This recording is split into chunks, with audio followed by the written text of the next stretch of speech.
Hi, and thanks for coming to my channel. So there's a few things to say with this one, so bear with me. Today, of course, marks 1 year to the day since Russia invaded Ukraine. I remember that day. I was tidying my garden, and actually, I don't know if this is some sort of symbolism or something, but a little bird had actually died in my garden, and I buried it that day.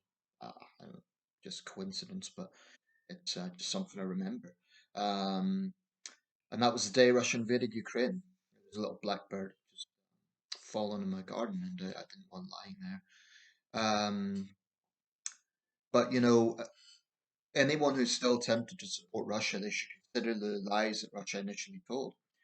That this was going to be a special military operation, that there would be no invasion, and that's precisely what happened.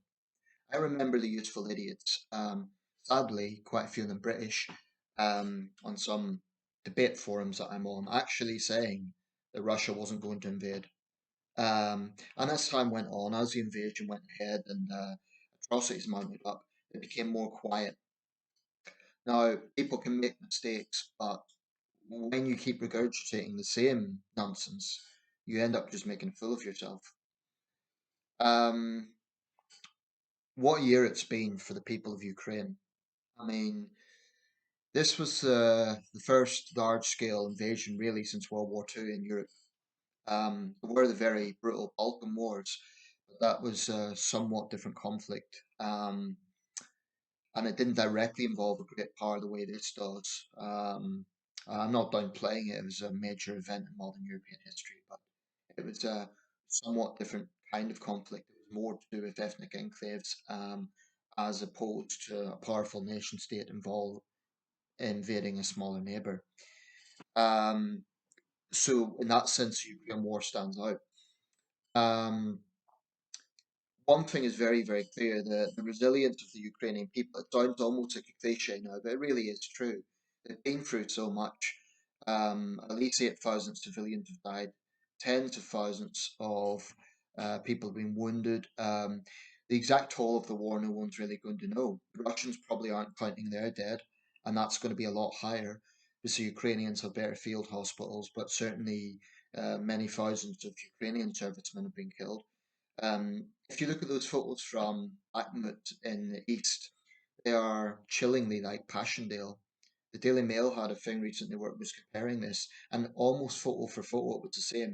It showed a wounded soldier, showed a wounded soldier at Passchendaele, but more specifically, it showed trench warfare, and it showed trees blown to smithereens, just like those famous photos of Passchendaele in the First World War. And apparently the fighting out there is very intense. Not long ago, the Ukrainians claimed that over 1,000 Russians died in one day. Some of the Ukrainian claims may be exaggerated. That's what happens in wartime. But even allowing for that, it's clear that many, many Russian service personnel have died. And dare I say, I have a degree of sympathy with Russian conscripts because they really do have no choice. Um, this is it's proving deadlier for them than Vietnam was for the Americans, or even Afghanistan was for the Soviets. This really is testing Russia to its limit in that sense.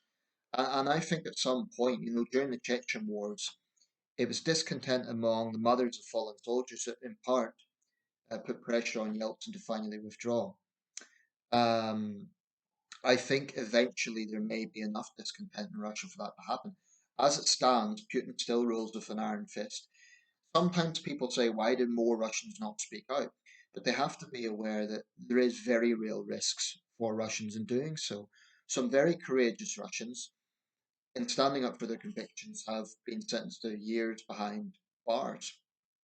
Then prominent figures like Alexei Navalny, look at what he's went through. But even ordinary Russians, there's a very real risk for doing that. So it's all very well to say all the Russians should just rise up and overthrow Putin. That is very, very difficult when he controls most of the media there. It's the nature of a dictatorship, and he could just regurgitate this line about patriotism, and so portray his critics as being unpatriotic. It's worked before for other dictators. Um, but anyone who's still morally bankrupt enough to defend Putin, if the Russian nationalists, I think that the explanation is they're influenced by their circumstances on some level. Um, that's that. But what I find pretty unforgivable and what I have no respect for at all is Westerners who support Russia. That is people who live in countries like the UK and Canada and the United States and who regurgitate Putin's lies. They actually sicken me. Recently, there was a British national who has been sentenced to, I think, 13 or 15 years in prison for basically treason. I don't know what he was formally charged with, but essentially it's treason. He was working in the British Embassy, I believe. I can't recall the exact details of this, but he had videos of himself basically berating the United Kingdom, and he had a vodka to go, and it didn't exactly help his own case. His defence claimed that he was only saying what was already known, but it's pretty obvious the man's a traitor, and I've no sympathy with him. Examples should be made of people like him. You could be damn sure he'll be given a much fairer trial than a Russian dissident would be given. Um, and I've met a few in my own life, and I feel so strongly about this. I just didn't want to get into head to head with it because I'd lose my rag, to be quite honest. Um, I do not understand the way of thinking. I do not understand how, after everything that's happened, they could still be useful idiots and defend Putin. And then you get people like Roger Walters of Pink Floyd, Waters. Excuse me, I don't follow rock that closely, but who takes a sort of neutral position. Oh, I condemn Russia's invasion, but it wasn't unprovoked. The problem with this is, neutrality is all very well, but as we saw with the UN vote yesterday, in some ways it's hollow. Take China, for example. Officially, they're neutral. They claim that they're not taking any sides and they just want the war to end. That's very nice. They're pacifists. But when you look a bit deeper, it's obvious that China backs Russia. Now, it is significant that so far, China hasn't given Russia any weapons, in fact. And they say that continuing to send weapons, i.e., this is a poke at the West, will fuel the war. But China can't have it both ways. It cannot say it's neutral while simultaneously, um, you know, gushing praise on the special relationship they have with Moscow. It's very clear that they're not neutral. Yes, they abstained rather than backed Russia to vote yesterday, but China is obviously a major power. I think it could use its clout to condemn Russia's invasion. It's never going to do that because being on the same side as the West. Um, China is significant, but I'm not surprised at its position. India, India and South Africa, particularly India. I don't know what India is playing at. I don't know what the thinking is in their abstention, and it's not the first time they've abstained. I think Russia and India have big trade. That may be one factor, but I think it's a failure of leadership. China, like Russia, is a totalitarian state. India is supposed to be a democracy. So I personally think that it's a failure of Modi's government to take a stance. They could use their position as the world's biggest democracy, that as they like to boast, and condemn Russia's invasion, acknowledge it was an invasion. So, but what was the result yesterday? 141 countries condemned Russia's invasion and called for withdrawal. I believe it was 36 abstentions and six voted for Russia. But those six aren't that relevant. North Korea, Eritrea, Syria, Nicaragua, Belarus. I can't recall the other one, but Eritrea, if I didn't already mention that. But it's very clear that Russia is essentially alone. Its only hardcore backers are other dictatorships. The free world clearly has said to Russia that you're in the wrong. Now, of course, this doesn't mean that Russia's going to pull out. It's not in the nature of a dictatorship. And unfortunately, I had a debate with a Vietnamese friend recently. She was calling about the need for peace, and she said the Vietnam War dragged on for almost 20 years. Um, was we were making some analogies with Vietnam and Ukraine, both small countries invaded by a larger neighbor. In the case of Vietnam, initially the French, then of course the Americans and Chinese. But I made the point to her, okay, what peace would mean right now, Russia's version of peace, is basically telling the Ukrainians to surrender the country. Would Vietnamese have done that? Would they have just surrendered the country to the Americans, the French, the Chinese? No. So, with all due respect for people calling for peace right now in that sense, the only thing that will bring peace in this situation is Russian withdrawal. And that's not going to happen anytime soon. So, unfortunately, the war is going to drag on. But I'm confident that if you ask the average Ukrainian, I suspect the vast majority of them, given a choice between this war continuing or surrendering their country now to Russia's version of peace, becoming slaves of Putin's regime, I think they would vow to fight on. I really do. And this is not that anyone is, it's a terrible situation. War is a terrible thing. But the Ukrainians, this is not a balanced situation. The Ukrainians absolutely have a just war. And I will say this right now. I haven't always supported our foreign policy. Iraq was a disaster. Brexit, I think the jury's still out. But when it comes to Ukraine, I really do believe that we're on the right side of history. And I think credit where credit's due. I give credit to the Johnson, Truss, and Sunak administrations for taking a leading position on this. Um, the French position was sort of to try and act as an intermediary initially. Germany had sort of procrastinated a bit, but really Britain has stood out, and this is something recognised by President Zelensky, and I'm proud of that fact. And the fact that President Biden visited Kyiv a few days ago shows defiantly that Putin has failed. I think at this point, Putin thought they would just walk over the Ukraine, and that is Ukraine, not the Ukraine, and it would just become a sort of Russian province by this point. A year on, there's been immense suffering, but Russia has failed in its objectives. Ukraine has taken back a lot of lost territory.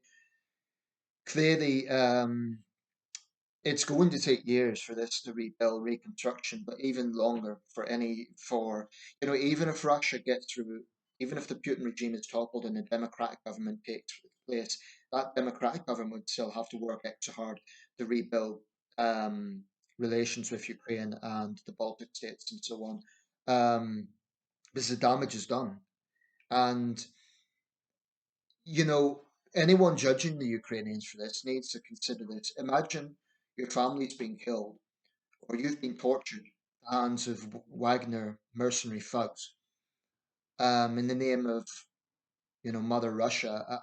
You're going to feel absolute hatred towards Putin and his country. And unfortunately, some innocent Russians may get tarred with the same brush. I'm not so sure about collective punishment of Russians at sporting events and so on. I'm not sure I agree with that because I think that could polarize dissidents um, and Russians who do speak out. I'm not sure it's a good idea to polarize them because that, if anything, that will just pander into Putin's line that there's a Russophobia being pushed by the West.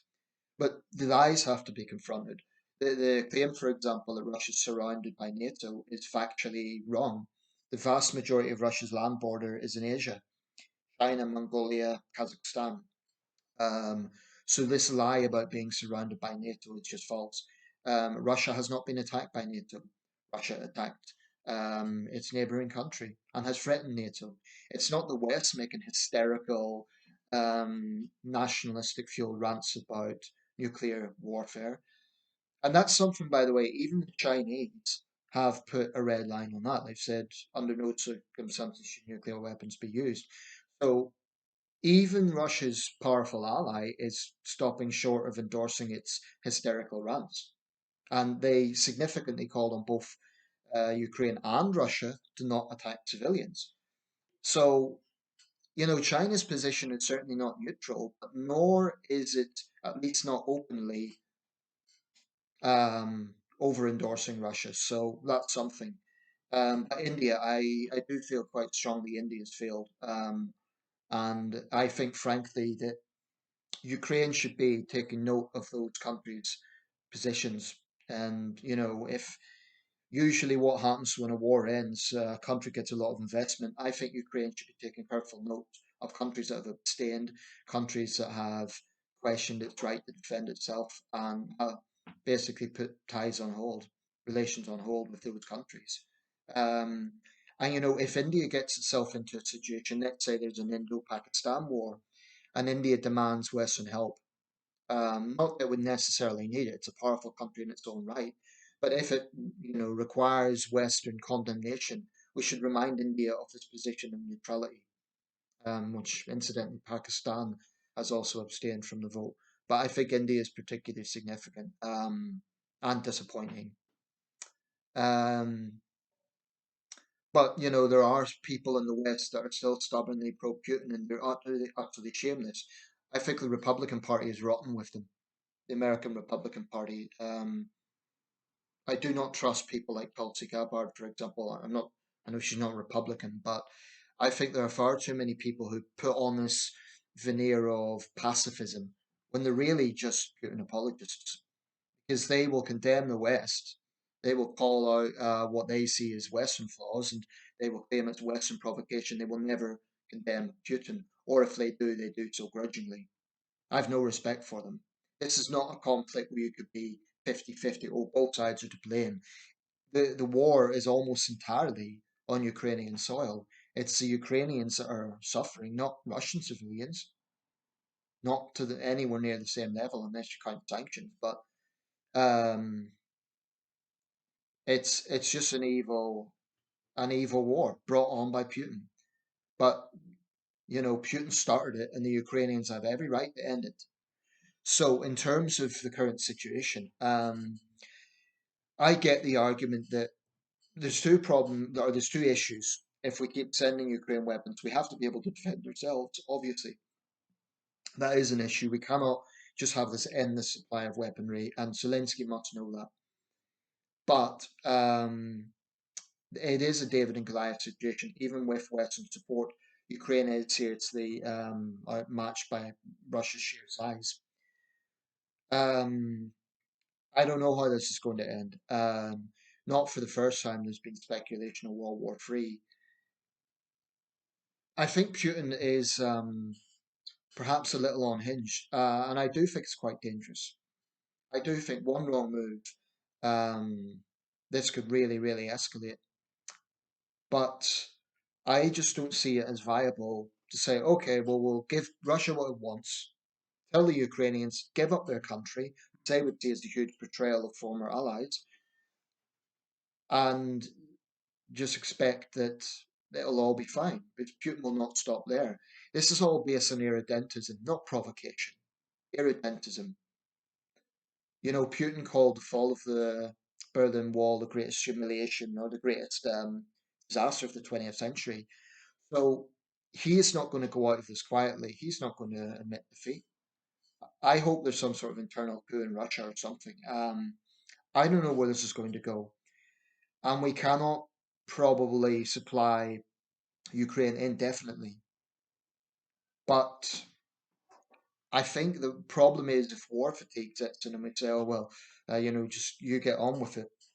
It's a difficult situation. So maybe what we need to be doing is we already spend quite a lot on defense, but maybe we need to be basically building up armaments, some to supply to Ukraine and some to defend ourselves if things really do escalate.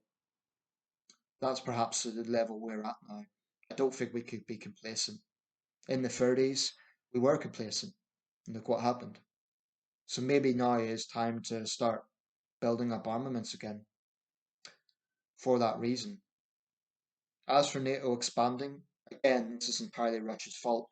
Maybe if Russia hadn't used such bully boy tactics and threatened countries, they wouldn't be pushed towards NATO. This is the great irony.